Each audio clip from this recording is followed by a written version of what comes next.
everyone. Today we're talking about the trickster or the blind spot function and something that in psychology is known as the network fear. So I'm going to dig deeper into that and make a relationship or a correlation between these two concepts that are from separate fields in psychology. Because I've been thinking quite a lot about it and reflecting on my own as well. And I believe this could be something quite interesting to share with you guys. So all about that in the next few minutes. If you haven't already, please don't forget to like and subscribe, and let's dive in. All right, so just to clarify things first, the trickster or the blind spot function that comes from John Beebe's model is the seventh function in our stack. In theory, or the second to last. It's part of our unconscious mind, and it's a function that we usually have quite a lot of difficulty dealing with. I would say probably from all of the 8 functions in the stack, this is the most difficult one to deal with. Even though the 8th function or the demon function is considered to be an even weaker point simply from a hierarchy perspective, if we think about the archetypes of the functions, the blind spot or the trickster is the function that we really struggle the most with because we have the most difficulty seeing it, recognizing it, and it creates the most confusion, and it can often take us by surprise. You know, maybe from my previous videos that I'm a big supporter of the idea of self-awareness and understanding why we're doing things, understanding where we're coming from, where our triggers are coming from, why we work in a certain way and not in another way. And I believe the more awareness we have, the easier it is to be at peace with ourselves and happy in our lives. But with the trickster function, it is really difficult to do so. It's the most difficult to do so. Some would even say that it's impossible. But I do believe that work, especially in therapy, and sometimes in coaching as well, can support us in dealing with this a little bit better. So just a quick recap, what is the trickster or the blind spot function for each type? So if we start with ISFJ and INFJ, the trickster function is TE, extroverted thinking. For ENTP and ESTP, it is FI, so introverted feeling. For ESTJ and ESFJ, it is NI, introverted intuition. For ESFP and ENFP, it is TI, or introverted thinking. For ISTP and ISFP, it is NE, extroverted intuition. For ISTJ and INTJ, it is FE, so extroverted feeling. For INTP and INFP, it is SE, or extroverted sensing. And I believe that's all. We've covered NI and NE. We've covered SI. No, and SI is the trickster function of ENFJ and ENTJ. Yeah, I felt like one of them was missing. Okay, so that is one part. The other part is related to the network of fear. This is something that I've learned in my own therapy from my therapist, which describes a certain reaction that happens in us, often as a result of trauma, where a certain stimulus in our environment causes us to unconsciously remember something that happened to us, which caused us to have a lot of trouble when we were younger. We are often perhaps unaware of it or only partially aware of it. And it can create intense fear reactions, sometimes even a really strong irrational reaction to the problem, because if we were to rationally think about it, it wouldn't really make sense for us as adults to be as overwhelmed. And what I want to highlight here, it's not any kind of fear, it is a tremendous amount of fear. It is an overwhelming amount of fear that we often cannot cope with very well emotionally, and it feels like we cannot control it, and we have a lot of trouble regulating our feelings. Thinking about it more, I've kind of realized that the trickster function can be very much related to this, because the content of what it deals with, this fear network, is often related to something that our trickster function predisposes us to feeling. I do believe that our cognitive function profile is more of a nature thing, as in we are born with it. And trauma, of course, is something that happens to us later. But I think that our trickster function predisposes us to be more susceptible to experiencing trauma in a certain way. It doesn't guarantee it, and it doesn't explain everything, of course, but it can be one important part of how we look at this issue. So, for instance, when TE is the trickster function, particularly for INFJ and ISFJ, this can manifest as an intense fear towards external, let's say, authoritarian type of energies, or authoritarian and demanding and domineering types of people, of structures, of institutions that in some way can hurt the individual. And oftentimes, people with the TE trickster function can feel an overwhelming amount of anxiety and fear while dealing with real or perceived situations where some sort of external authority figure, be it concrete or abstract, is perceived as threatening. And of course, nobody likes to be threatened by an authority figure. So all of these triggers can be applied to everyone. But in the case of people with TE trickster, this can be such a strong visceral reaction that oftentimes we don't understand what's happening and why we're so overwhelmed. Oftentimes, the amount of fear that we experience towards this is not easily explainable with logic and facts, and perhaps it's a very small problem to some other people. However, because the TE trickster is something that we don't fully see in our consciousness, it often feels like something really bad will come from the darkness and hurt us. And it will cause us a tremendous amount of pain because it will punish us. It will create some rules and will try to implement those rules on us and try to limit us with those rules that feel overwhelming. And it's kind of difficult to put into words, but it's very much about this energy that can come from that, okay? Conversely, let's say that someone has an FI trickster, so ENTPs and ESTPs. I've actually noticed a lot in ENTPs and ESTPs that they can get extremely overwhelmed when they have to face how they truly feel about something.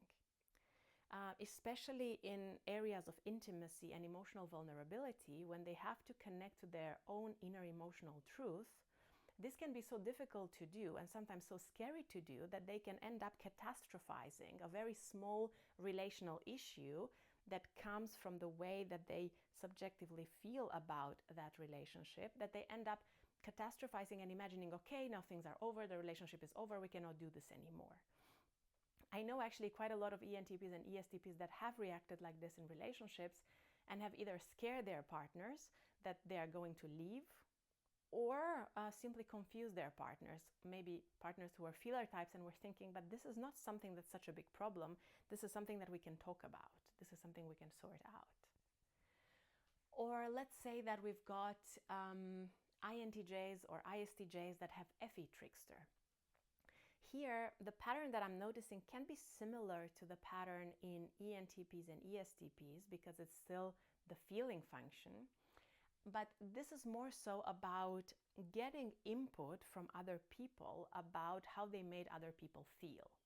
So let's say that an INTJ or an ISTJ acts in a certain way and someone is hurt by their actions and then tells them about that, or they share like, oh, something that you did or something in your behavior made me feel uncomfortable or made me stressed or made me upset. Sometimes this can be shocking for an ISTJ or an INTJ, and they're like, really, that hurt you? That was completely not my intention and I don't understand why it hurt you. And then they end up feeling so bad about it that they catastrophize and they create a huge conflict out of that, that again can make them either isolate themselves or be in an offensive position in the relationship. This is just one, like, let's say, perspective on it, or one example. It could manifest in other ways that involve FE.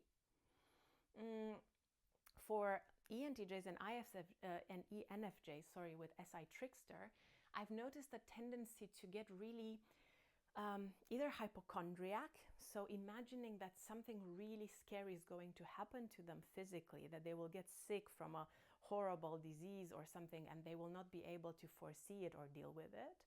Or sometimes it could also manifest in them really doubting that a perception that they had formed subjectively after an experience is not something that can be trusted. So let's say they had an experience, they met with some people, they formed an internal representation or perception over what that means. And then in the end, they end up thinking, well, actually, what if that's not the correct way to interpret the situation? What if my perception was wrong? And severely doubting themselves and spiraling over that, especially if someone gives them mixed feelings or someone has a different opinion. What else could be interesting to explore? Let's say that we have an ISTP or an ISFP and they have extroverted intuition as their trickster function. Here I've also noticed a tendency to get really scared by thinking about the possibilities that could emerge from a situation, particularly the more abstract possibilities, or dealing with the implications of an idea. And oftentimes they feel really overwhelmed when they are put in a position where they have to brainstorm ideas or where they have to bring some novel abstract perspectives to a conversation, or where they have to think about how the future could unfold in different ways. This can also send them down a spiral network of fear where they're like, oh my God, this is going to be horrible, I'm not going to manage, everything is going to be bad, blah, blah, blah, blah, blah. Okay. Then if we think about extroverted sensing as a trickster, so that would be the case for INTP and for INFP. Here I've noticed in particular that if INTPs or INFPs have to be in the real world, interacting with their environment, taking advantage of opportunities that appear to them, but in a more concrete way, they can also often get really triggered and scared by that and want to retract. And that is not to be confused with how they use any to do it. Because sometimes when they get a new opportunity, sometimes their any can pick up on that and then they get excited about the possibilities around that. But it's more so about when they have to take very concrete action based on something that is presented to them, that they can get really overwhelmed and again catastrophize what that could mean. For an ENFP and an ESFP, with their TI or introverted thinking trickster, I think an interesting perspective around that is trying to logically make sense of something. Sometimes they can have incredibly good logic using TE and a combination of NETE or SETE, and they can kind of like do very good problem solving as well. But sometimes when they have to connect to their own inner reasoning and not rely on other people's reasoning or other people's information presented to them, sometimes they can get stuck into the spiral where they're overanalyzing something and completely overcomplicating the problem-solving method for something. And then that can also send them down a spiral situation as well. I think it's a little bit more difficult to see, but it's something that can sometimes happen, and I've heard it explained by some of them as well. So we've got TE and TI trickster, we've got FE and FI trickster, we've got SE and SI trickster, we've got NE trickster, and then NI trickster, which is the trickster for ESFJ and ESTJ. This can also look in a way similar to ISFPs and ISTPs, because again, even though ESFJs and ESTJs are often, lovers of planning and thinking in advance of what they want to do and how they would like their life to unfold, sometimes they can also be sent down a spiral when they are confronted with having to philosophize over the future. So not just think about their concrete plans that they put in a certain sequence, but rather the existential questions attached to that future planning. What does this mean? If I were to do this in the future, what would this symbolize in the grand picture of my life? So having to put their concrete plans into a more big picture philosophical perspective over what that symbolizes and what it means on an existential level. That can also send them down a crazy amount of spiraling, and I've seen that a lot in ESFJs and ESTJs because I've met quite a lot and it's very interesting to observe. So this is just a theory that I came up with recently. I've been seeing these correlations and I think it's incredibly interesting to acknowledge, because even though technically we are never going to be able to make the trickster fully visible to us, what we can do is name this. Name what happens and when this network of fear is created. name the part of us that is triggered there, and then take some emotional distance from it. Because oftentimes taking that emotional distance helps us to deal with it better and not be as overwhelmed by it as we would normally be, and maybe emotionally regulate a little bit faster. I hope this was interesting to you. This is not a theory that explains everything about trauma and fear, but I think it's one angle we can look at things from. So thank you very much for being with me. Thank you for watching this video, and see you next time with another video on typology.